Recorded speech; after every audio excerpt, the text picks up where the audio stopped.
একদিন এক বেদুইন সাহাবী আল্লাহর হাবিব মুহাম্মদ সাল্লাল্লাহু আলাইহি ওয়াসাল্লামের দরবারে আসলেন। এসেই তিনি বললেন, ইয়া মুহাম্মদ, ওই যে দেখতে পাচ্ছ দূরে একটি খেজুর গাছ দেখা যায়, যদি তোমাকে ওই গাছটি ওখান থেকে এই সাক্ষ্য দেয় যে তুমি হচ্ছ শেষ জামানার পয়গাম্বার এবং সত্য নবী, তাহলে আমি তোমার ইসলাম গ্রহণ করব, তোমার কালেমা আমি গ্রহণ করব।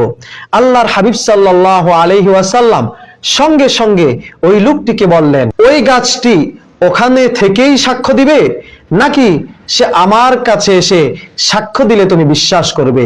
এবার তো লোকটি অবাক হয়ে গেলেন, অবাক দৃষ্টিতে তাকিয়ে রইলেন এবং বলতে লাগলেন, এ মুহাম্মদ, তুমি কি বলতেছো? এটাও কি সম্ভব?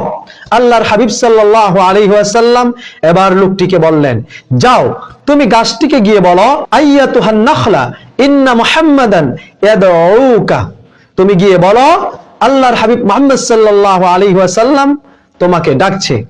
লোকটি যখন গাছটির কাছে চলে গেলেন এবং এই কথা বলার সঙ্গে সঙ্গে কিতাব সাক্ষী দেয়, আল্লাহর হাবিব সাল্লাল্লাহু আলাইহি ওয়াসাল্লামের কাছে ওই গাছটি মানুষ যেমনি ভাবে হেঁটে হেঁটে আসে, ওই গাছটি হেঁটে হেঁটে আল্লাহর হাবিব সাল্লাল্লাহু আলাইহি ওয়াসাল্লামের সম্মুখে চলে এসেছে এবং এসেই সে বলছে, আমি সাক্ষ্য দিচ্ছি মুহাম্মদ সাল্লাল্লাহু আলাইহি সাল্লাম আল্লাহ পাক রব্বুল আলামিনের প্রেরিত পয়গম্বর এবং আখির জামানার শেষ নবী।